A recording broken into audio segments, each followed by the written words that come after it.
देखो बच्चों, कल मैंने आपको क्लास ली थी, उसमें बताया था पैसिव वॉइस। तो ये पैसिव वॉइस है, इनको अपन ओनली फॉर हेल्पिंग वर्ब के माध्यम से समझना चाहेंगे, क्योंकि टेंस से हेल्पिंग वर्ब से कैसे अपने पैसिव वॉइस इजी रखते हैं वो बताता हूँ। आपको एक्टिव वॉइस कोई भी एक वाक्य दिया हुआ है जिसमें जैसे कि वर्ब की फर्स्ट फॉर्म आई है या उसके साथ वर्ब की फर्स्ट फॉर्म के साथ एस या ईएस आया हुआ हो, तो पैसिव वॉइस बनाते समय हम हेल्पिंग वर्ब के रूप में इज एम आर का प्रयोग करेंगे। इज का प्रयोग हम एक वचन के साथ करेंगे, एम का प्रयोग आई के साथ करेंगे और आर का प्रयोग है वो बहुवचन के साथ करेंगे। एक चीज और ध्यान रखने की है कि पैसिव वॉइस में हेल्पिंग वर्ब हमेशा ऑब्जेक्ट केस के अनुसार आती है, न कि सब्जेक्ट केस के अनुसार। तो इसका हम एक्टिव से पैसिव बनाएंगे तो क्या दिया हुआ है, सी, ये एक वचन है अपना, और इसका पैसिव बनाएंगे तो ये अपना ऑब्जेक्ट केस है। फूड, ये भी क्या अपना एक वचन होता है। तो इसमें से अपन को इज एम आर में से लेनी होगी, क्योंकि ये वर्ब है, वर्ब के साथ क्या दिया हुआ है, एस या ईएस दिया हुआ है, क्योंकि यहाँ पे सब्जेक्ट क्या है, एक वचन है। तो इसका एक्टिव से पैसिव बनाएंगे तो हमारा ऑब्जेक्ट क्या है, फूड है, तो वो आ जाएगा फूड। ठीक, फूड ये एक वचन के लिए एक वचन में काउंट होता है, तो अपन क्या लेंगे, इज एम आर में से एक का प्रयोग करेंगे तो क्या जाएगी अपनी इज आ जाएगी। ठीक, उसके पश्चात अपन किसका प्रयोग करेंगे, वर्ब की थर्ड फॉर्म का प्रयोग करेंगे। कुक, जो अपनी वर्ब दी गई है इसकी थर्ड फॉर्म होती है कुक।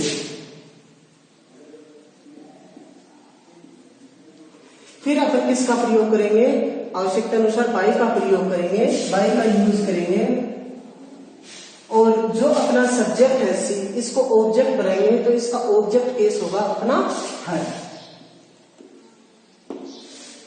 ये एक्टिव से हो गया पैसिव। इसका स्ट्रक्चर क्या रहता है पैसिव का रहता है, सबसे पहले आता है अपना ऑब्जेक्ट, उसके बाद पैसिव में हमेशा एचवी आएगी, जो कि मस्ट होती है, हमेशा आएगी।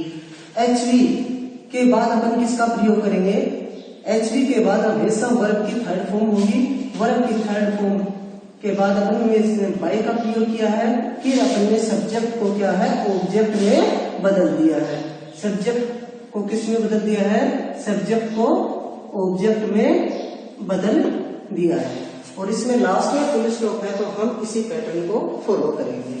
अब उसके बाद क्या आता है, यदि किसी भी सेंटेंस में आपको क्या दिया गया हो, डू डज दिया गया हुआ हो, और लास्ट में क्या है प्रश्नवाचक चिन्ह, तब भी आपको helping verb is am are का प्रयोग करना होगा। इससे पहले भी बताया है मैंने कि हेल्पिंग वर्ब पैसिव वॉइस में हमेशा ऑब्जेक्ट के अनुसार आएगी, न कि सब्जेक्ट के अनुसार। अपने को ऑब्जेक्ट देखना होगा, अगर ऑब्जेक्ट एक वचन है तो हेल्पिंग वर्ब अपन एक वचन की लेंगे, अगर ऑब्जेक्ट बहुवचन है तो हेल्पिंग वर्ब अपन पैसिव वॉइस में बहुवचन की लेंगे, चाहे एक्टिव में सब्जेक्ट एक वचन दिया हुआ हो चाहे बहुवचन दिया गया हो। यहाँ पे अपने को क्या दिया गया है, डू दिया गया है, लास्ट में क्या है प्रश्नवाचक चिन्ह दिया हुआ है। तो अपना ऑब्जेक्ट क्या है, ये अपना सब्जेक्ट हो गया, ये वर्ब हो गई, और ये क्या है अपनी एचवी हो गई, हेल्पिंग वर्ब जिसे बोलते हैं, ये अपना हो गया ऑब्जेक्ट। अब इसको अपन क्या करेंगे, ऑब्जेक्ट अपना क्या है सिंगुलर है, ए होके मैच, यानी कि एक वचन है, एक वचन है, तो अपना पैटर्न क्या रहेगा, जिस स्थान पे जो एचवी आई हुई है उसी स्थान पे रखेंगे। ये एक वचन है तो हेल्पिंग वर्ब आएगी अपनी इज, क्योंकि इज एक वचन के साथ यूज की जाती है, तो ये आ जाएगा अपना इज। फिर अपन ऑब्जेक्ट को यूज लेंगे, ऑब्जेक्ट अपना है ए होकी मैच।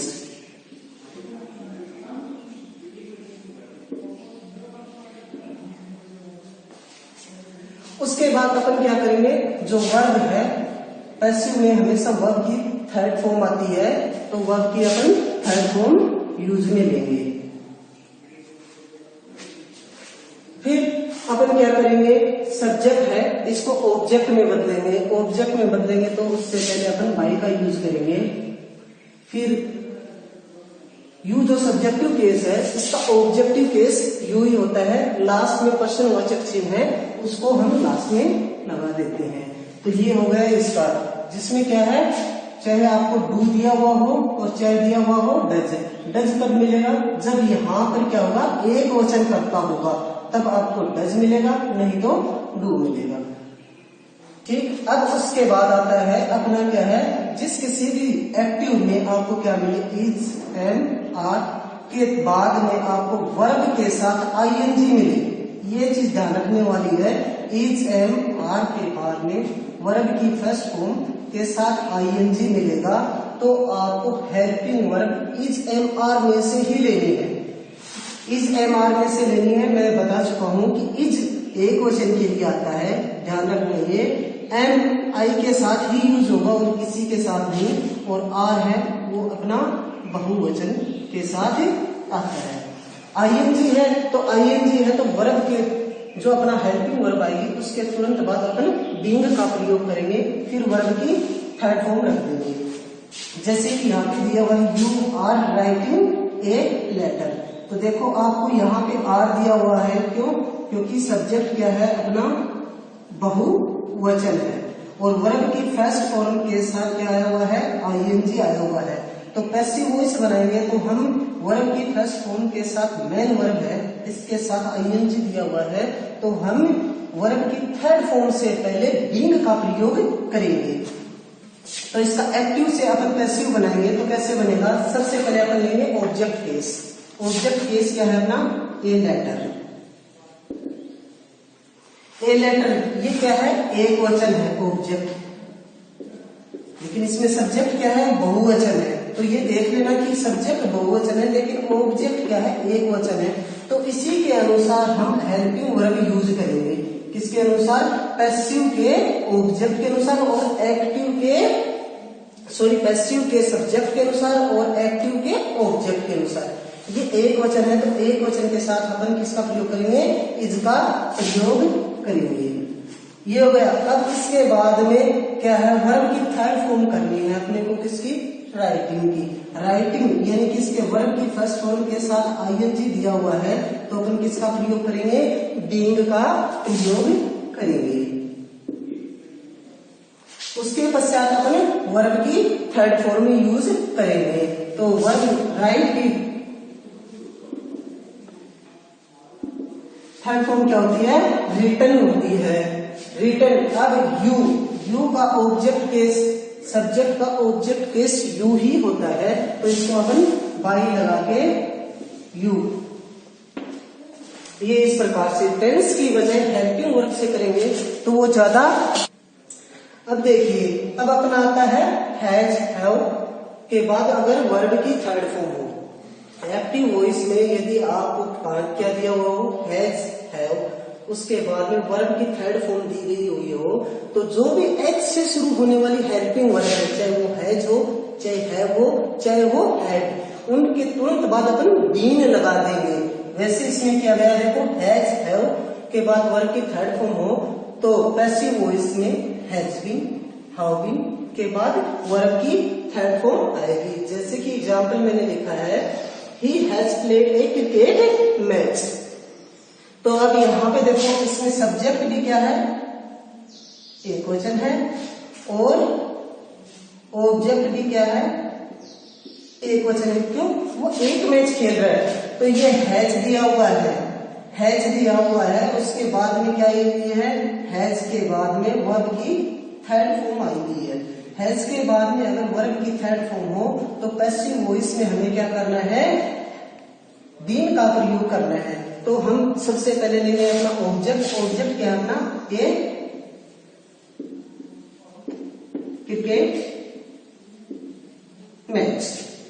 इसमें हेल्पिंग वर्ब के लिए हैज, हैज एक वचन के लिए, हैव बहुवचन के लिए। तो अपना यहाँ पे पैसिव में सब्जेक्टिव केस ए क्रिकेट मैच एक वचन है, एक वचन है तो हम किसका प्रयोग करेंगे, हैज का। इसमें हैज दिया और वर्ब की थर्ड फॉर्म है तो उसके तुरंत बाद अपन क्या करेंगे, बीन लगा देंगे, ठीक। और उसमें वर्ब की थर्ड फॉर्म यूज में ली जाएगी जिसमें भी हैज, हैव और हैड दिया हुआ हो उसमें हमेशा वर्ब की थर्ड फॉर्म दी हुई होती है। तो आपको जो हेल्पिंग जो वर्ब दी हुई है उसी को आप एज इट इज जैसे का तैसा उतार दे, प्लेड।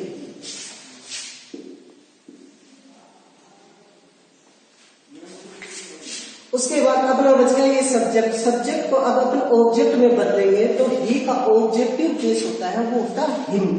तो ही का ऑब्जेक्टिव केस हिम करेंगे तो उससे पहले अपन क्या करेंगे, बाई लगाएंगे और हिम। ये हो गए। आप इस प्रकार से आप एग्जाम्पल करके देखना और ये मेथड फॉलो करना। मेरे हिसाब से हर जगह ये मेथड सुटेबल होगा बजाय टेंस के। अब देखो एक्टिव में क्या दिया हुआ हो, यदि वर्ब की सेकंड फॉर्म दी गई हो, डिड प्लस वर्ब की फर्स्ट फॉर्म दी गई हो, तो पैसिव में आपको हेल्पिंग वर्ब के रूप में वाज और वर्ब प्लस वर्ब की थर्ड फॉर्म का यूज करना होगा। वाज का प्रयोग एक वचन व आई के साथ यूज किया जाता है। वर्ब का प्रयोग बहुवचन के साथ यूज किया जाता है। अपना एग्जाम्पल है ही लाफ्ड एट सीता। तो इसमें क्या है, अपना जो सब्जेक्ट है वो भी एक वचन है और अपना ऑब्जेक्ट है वो भी क्या है, एक वचन है। तो एक वचन है तो अपने को इसमें हेल्पिंग, इसमें क्या दिया हुआ है, वर्ब की सेकंड फॉर्म, या आप ये समझ रहे हो कि ये थर्ड फॉर्म है। तो ये देखना अगर हेल्पिंग वर्ब से पहले सेकंड या कोई भी थर्ड फॉर्म दी गई हो तो वो हमेशा वर्ब की सेकंड फॉर्म होती है। तो इसमें हेल्पिंग वर्ब नहीं आई हुई है तो इसका मतलब ये है ये वर्ब की सेकंड फॉर्म है। सेकंड फॉर्म है तो इसका अपन पैसिव बनाएंगे, एक्टिव से पैसिव बनाएंगे। तो इसमें ऑब्जेक्ट क्या है, अपना सीता। तो अपन ऑब्जेक्ट से शुरुआत करते हैं पैसिव की। तो सबसे पहले ले आते हैं सीता। जो प्रीपोजिशन जहां पर है, एट ये प्रीपोजिशन है तो प्रीपोजिशन अपने उसी स्थान पे आएगी। तो अब ये वर्ब की सेकंड फॉर्म है, वर्ब की सेकंड फॉर्म है तो हेल्पिंग वर्ब अपन लेंगे वाज और वर्ब में से। तो ये अपना एक वचन है एक्टिव का ऑब्जेक्ट। तो पैसिव में अपन लेंगे वोज का प्रयोग करेंगे क्योंकि अपना ऑब्जेक्ट जो है वो एक वचन है। तो पैसिव का ये सब्जेक्ट हो गया। सब्जेक्ट एक वचन हो गया तो अपन किसका प्रयोग करेंगे, वोज का। ये आ गया अपना वोज। उसके बाद में अपन वर्ब की थर्ड फॉर्म यूज करेंगे।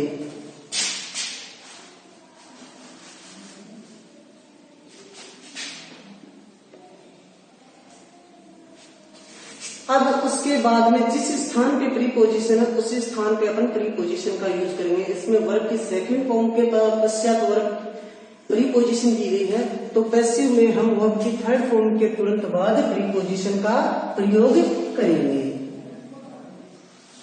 फिर सब्जेक्ट अपना ही है, सब्जेक्ट से ऑब्जेक्ट में बदलेंगे ही तो इसका ऑब्जेक्ट केस हो जाएगा हिम। हिम अपना ऑब्जेक्ट केस होगा तो उस ऑब्जेक्ट केस को लाने से पहले अपन यूज करेंगे बाई का।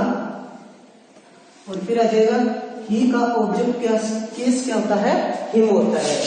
ही का ऑब्जेक्ट केस हिम होता है तो इस एक्टिव का पैसिव क्या बन गया, Sita was laughed eight by him. ये हो गया। अब दूसरा देखो कि ये क्या दिया गया है, डिड दिया गया है और ये वाक्य कैसा है, प्रश्नवाचक है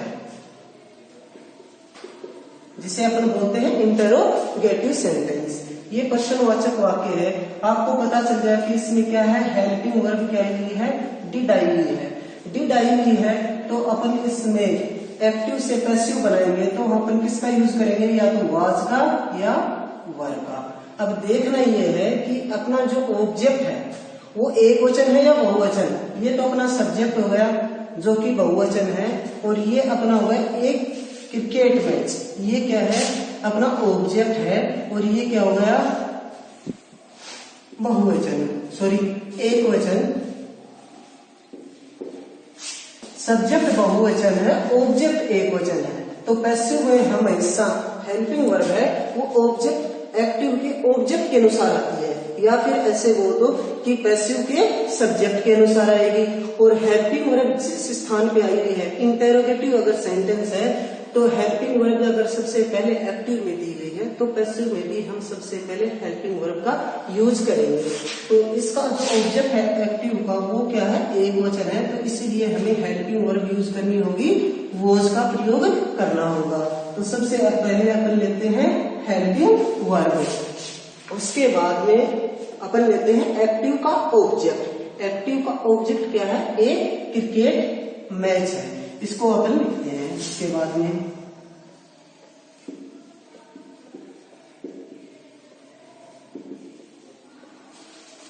ठीक है, अपना हेल्पिंग वर्ब हो गया और इसका एक्टिव का ऑब्जेक्ट यानी कि पैसिव का सब्जेक्ट हो गया।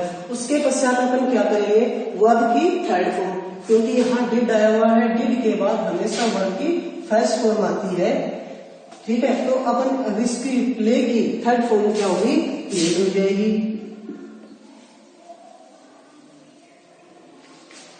फिर अपना सब्जेक्ट क्या है, यू है, इसका ऑब्जेक्ट केस भी यू ही होता है, बाई का यूज करेंगे और यू। और ध्यान रहे लास्ट में प्रश्नवाचक चिन्ह दिया हुआ है तो अपन प्रश्नवाचक चिन्ह का प्रयोग करेंगे। इसका स्ट्रक्चर क्या हो गया, पैसिव का ये हो गया, सबसे पहले प्रश्नवाचक है, हेल्पिंग वर्ब दी गई है तो अपन ने हेल्पिंग वर्ब यूज की। फिर एक्टिव का अपन ने ऑब्जेक्ट यूज किया,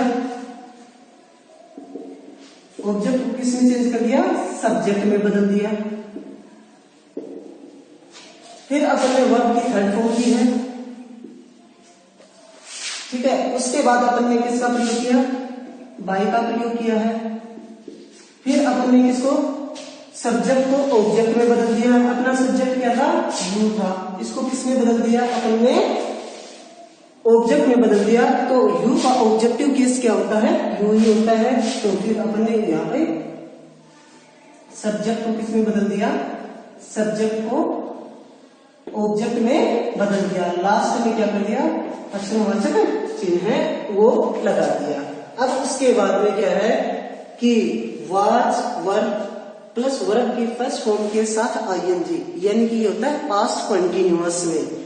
पास्ट कंटिन्यूअस यानी कि किसी का भी अभी कंटिन्यूअस में अपन कर रहे हैं तो वाज वर्ब प्लस वर्ब की फर्स्ट फॉर्म के साथ आईएनजी हो, तो किसी में भी आपको वर्ब मेन वर्ब के साथ आईएनजी मिल जाए तो एक्टिव में जो भी वर्ब दी गई है, जैसे इज दी हुई है तो इज एमआर में से यूज करनी है, और वाज वर्ब दिया हुआ है तो वाज वर्ब में से यूज करना है। और हेल्पिंग वर्ब के तुरंत पश्चात अपने को किसका प्रयोग करना है, बीइंग का प्रयोग करना है। और उसके बाद वर्ब की थर्ड फॉर्म आएगी, जैसे दे रखा है शी वॉज मेकिंग टी, कि वह चाय बना रही थी।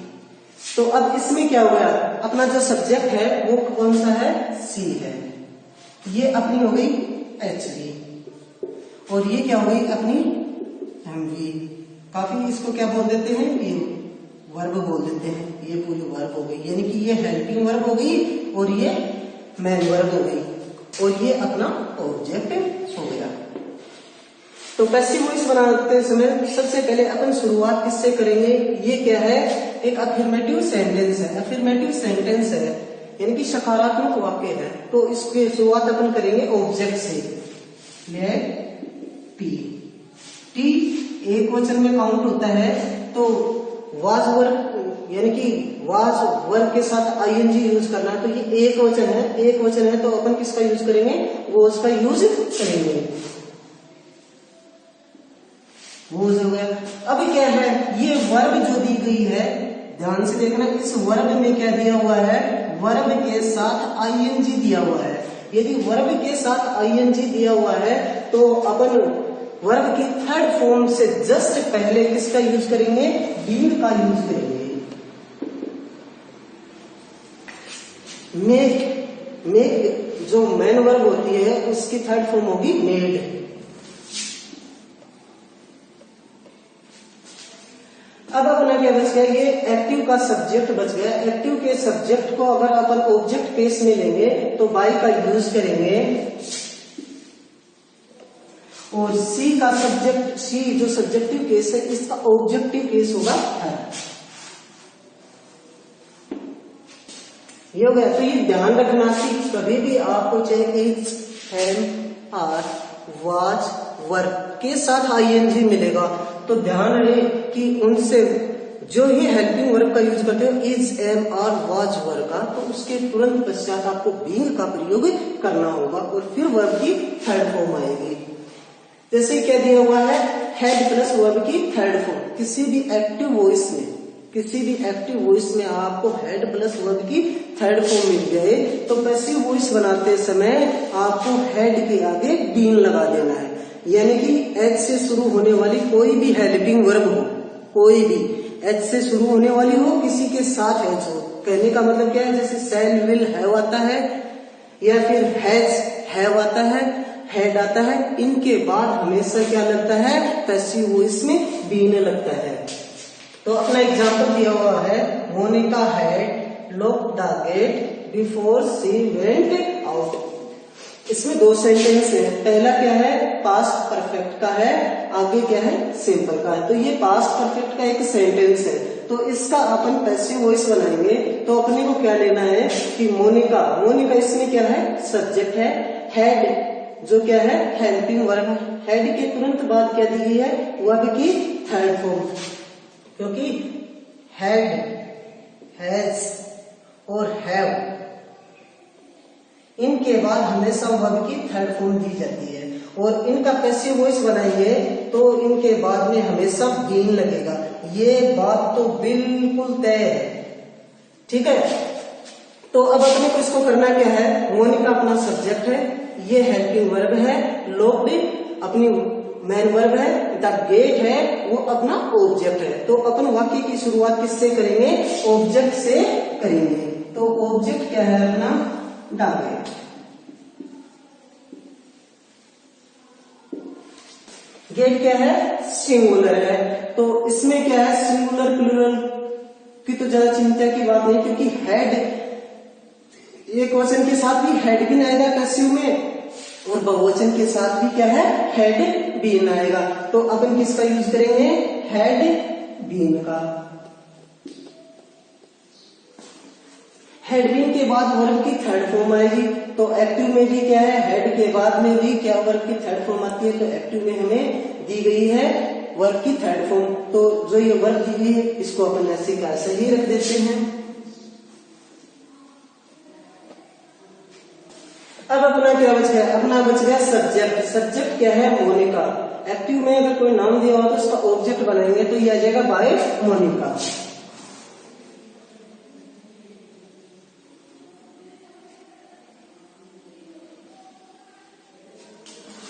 उसके बाद बिफोर के बाद जो सेंटेंस दिया है उसको ऐसे का ऐसा ही लिख देते हैं।